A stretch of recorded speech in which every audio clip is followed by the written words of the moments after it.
Welcome to Blue Collar Conversations, live at the Blue Boar in Westminster. And you know what? I've got two of Westminster's finest with me, Lee Anderson and Ben Bradley. And this is the part of the programme where we take your opinions and your views, and you've been writing in all day, emailing in all day. And the question that's got you all fired up is the Conservative Party the party of the working class? And I'm just going to read a couple of comments out. Barker Choco, absolutely 100%, certainly. Pixie Mixie, Labour is now full of aggressive anti-British woke rubbish. Ubiquitous chaos, this has been actually true since the 1980s and 90s. Of course, the Conservative Party is the party of the working people. Iron Duke 228, Labour was hijacked by the liberal elite decades ago. It should be called the Liberal Elite Party.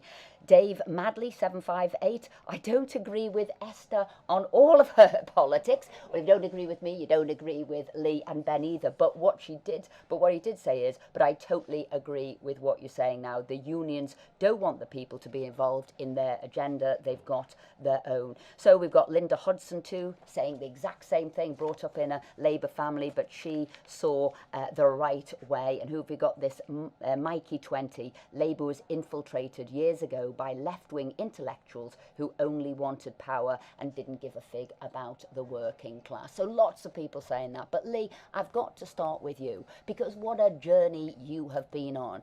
You worked down the pits, yep. You then worked for a Labour MP, and you are now a Conservative MP. I mean, that's a journey and a half. So what was it?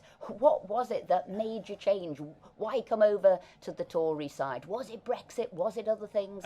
So I first joined the Labour Party in 1983, just before the miners' strike, and I went through all that whole journey with my family, which was very interesting to say the least. But fast forward 30 odd years, and I found myself working in a Labour MP's office, and I thought that was the route to fixing things in society. But it became very, very clear, working in that MP's office, that they were more interested in talking about problems in Palestine than they were with problems in Ashfield, such as poverty. And I thought, you know, this is not right. And it's right what you say. The Labour Party have been taken over by these left-wing intellectuals who've got nothing in common with the working classes in places like Ashfield and Mansfield. And I thought, you know, this is not right. And at the time, I sort of was friends with Ben. We got elected on Ashfield Council at the same time. And I thought, you know what, it's not that much different to me. So it's Ben Bradley's fault. I'm now the MP for Ashfield. I might be a few years older than Ben, but you know, I think I'm catching him up. But you're really sort of keen on social mobility. And how do we help young boys go back, whatever, 30, 40 years for you? Yeah. Somebody who says, yes, the pits is there and I see it and my dad works down the coal mine, but I'd like to do something else. How do we get that social mobility in society? Is it about grammar schools? Is it about discipline? Is it about role models? Well, I'm glad you mentioned grammar schools, Esther, because when I was at school, at junior school in the 70s, we was always told, you know, go to grammar school, take 11 plus, do well, go to grammar school, and you don't have to go down pit with your dad. And that was a clear message. We didn't know what the 11 plus was. We didn't know. We just knew it was an exam. I didn't know what a grammar school was. But what I did know, and what we all knew, was that that was the way out of a life of toil, if you like. But unfortunately, a couple of years before I was due to take 11 plus, that was taken away. The Labour government at the time phased it out. So just a few years ago, as I keep saying, I was down the pit with my dad. So that sort of, it left one door open for me, if you like. It closed another door, grammar school and university and all those other things that come with it. I ended up down the pit. And don't get me wrong, I enjoyed my time working down the pit and I made some great friends. And actually, it was probably a better education for me than going to university. Because them men down the pit, what they taught me was that they were decent, hard-working blokes who did an incredibly difficult job to provide for their families. They weren't some rabid left-wing socialists who wanted to bring the country down or go on strike or any of this nonsense. They were just decent, hard-working people with strong conservative values. And that's what people say, the salt of the earth kind of people who actually make sure that the country functions and is working sort of day in, day out. And Ben, you have made it a mission, some might say a crusade, to talk about white working class boys in schools. For a lot of people, that's a taboo subject. So why did you want to talk about that, bring it to the fore? It's hugely important. I mean, touching on what you said before, I heard on the doorsteps loads of times through both of these last two elections, Labour's not for working people, it's for them that don't work, Duck. It's only for those, they want to keep people down and keep people dependent on the state, so they'll vote Labour. And I think that's, a real perception out there on those doorsteps. But, white working class kids, if you look through the stats, and boys in particular are so far behind now when it comes to academic attainment. And we've got, it seems like, different support, different positive action, as they call it, under the Equalities Act, for almost every other group in society, except these young lads who actually are half as likely to go to university as other free school meals kids. A fraction of 13% go to university compared to 60% of BME kids. The statistics are stark. It's not all about uni at all, but we certainly need to be supporting these young lads who more often than not are dropping out of school with no qualifications and really struggling in terms of life chances. And we're doing some polls live with the Express, and two of those questions that we've been asking: is it wrong that discussing the problem faced by white working class youth has become a taboo subject? So is it wrong it's become a taboo subject? And at the moment people are saying yes, it's wrong it's become a taboo subject by 89%. Only 11% think the other way. And the other question we're asking is, should government stop trying to push young people towards university and instead focus more on training them for the jobs market? And 96% of people say, they agree with that. That's what we should be doing. So this pushing people down that university route, whether it's right or not, and that's what we were debating tonight, weren't we? The fact that seemed to be the be-all and end-all, and it shouldn't be. So, white working class boys, and Ben's quite right to keep bringing this up, they're very useful when it comes to working down the pit, and they're very useful when it comes to fighting a war. But, in peacetime, when the opportunities aren't there, we seem to forget about white working class boys, and I think all parties over the years have let these lads down. And it's our job now as new MPs, such as myself and Ben, in areas like Ashfield and Mansfield, where there is a problem with white working class boys.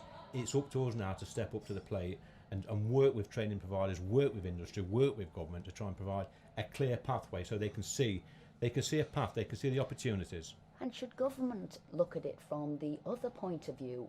It's the system that's failing these lads. Is it that they actually want to get on with a job, crack on with life, so that learning and practically doing things at the same time would be the best route for them? They actually find it quite dull being talked at in a classroom. They want to be out there doing stuff, being active. The mind works in a different way. Shouldn't we be changing things in Parliament, in government, Ben? Yeah, we absolutely should. They say the definition of madness is to try the same thing over and over again and expect different results. We know that 1 in 5 kids leave school with no qualifications, yet we get them to resit GCSE maths and English over and over and over until they never do it.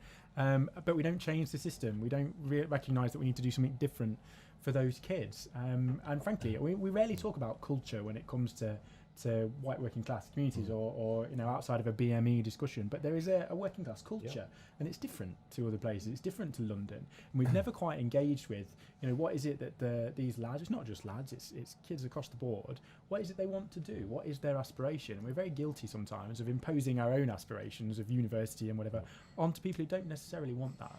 And I think, there shouldn't be a taboo subject when you've raised the issues that actually the group that is failing on pretty much every statistic is white working class boys. If we truly want a cohesive country, a country that we're all working as best we can together, we've got to support those who are failing.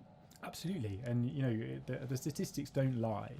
We've heard in the debate, the importance of that stuff outside of academia.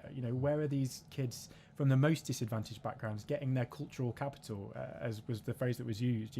What experiences do they have in life that make them able to have the confidence and the skills and the ability to go out into the world and feel like they can do something positive? Because if all they get through their childhood, if parents haven't got a huge amount of education, if they're not being driven at home to engage with these things, if school is boring, what else have they got other than feeling like, I've been to do my GCSEs and I've not done very well, I'm a bit of a failure? What else are we giving them that actually picks up on their talents and their abilities? And sometimes I think the answer is it's not enough.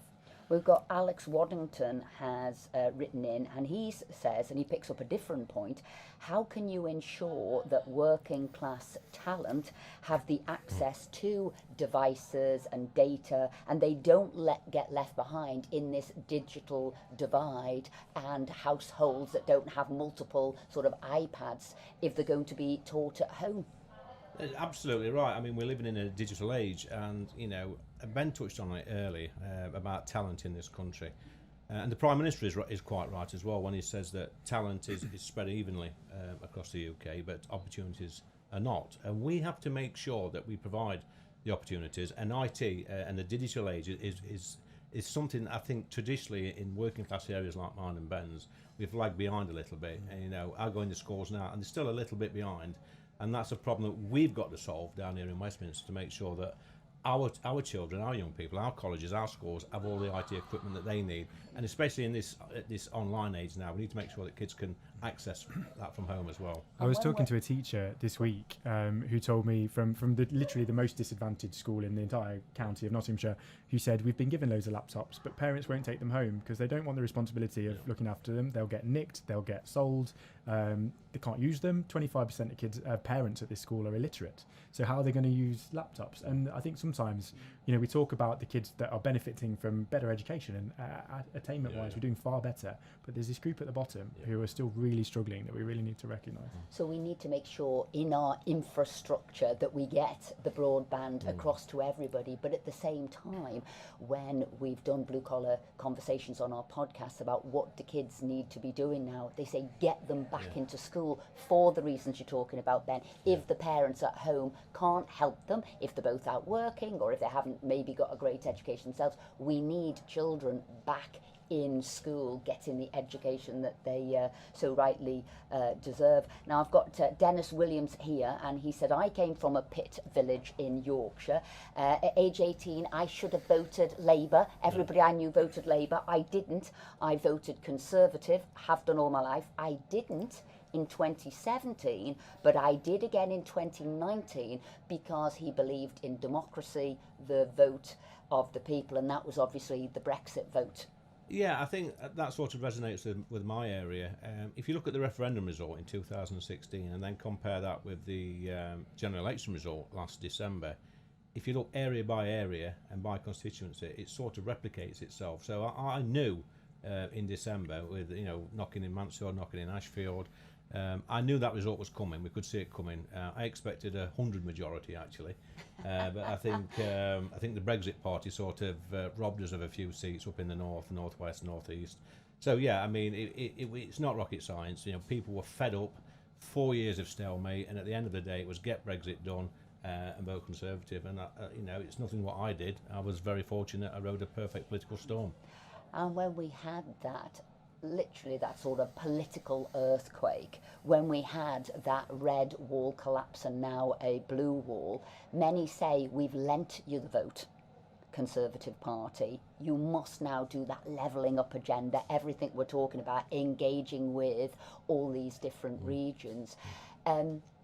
Lee, would you ever then cross the floor back the other way? Listen, Esther, I was in an abusive relationship whilst I was in the Labour Party. Nothing I did was ever good enough. And the Conservative Party welcomed me with open arms. I found people that I actually got on with, that I agreed with, like Ben. I felt at home. And when I sit on those green benches in Parliament over there, I feel like I'm with my friends, people that think the same as me and people that want the same for our country. So there is no way on God's earth I would ever go back to the Labour Party. And there's a key line that you always use, and it's about opportunities. Yes. Yeah, I mean, opportunities is the way out of poverty. I mean, the Labour Party seem to think that to get people out of poverty, you've got to increase benefits, you've got to increase subsidies on the wages too, tax credits and things like that. That's not the way out of poverty. The way out of poverty is to give somebody a better job or better training or better opportunities. I think even Oxfam get it right, don't they? Give the man a fish. That's no good. You've got to teach the man how to fish to get him out of poverty. So that would be my message. It's a simple one. And I think all blue collar Conservatives think that. It is about opportunities. How do we enable you to succeed? What is it you want to do in life? And success is a good word. It means different things to different people, but how do you support you, your family, and get on in life? We've talked about this a lot, Ben. It's absolutely right, and I think Lee touches on it. Teach a man to fish as opposed to hand over. I got slated a few weeks ago for saying you don't fix poverties with freebies, but you don't. It's a short-term sticking plaster, isn't it?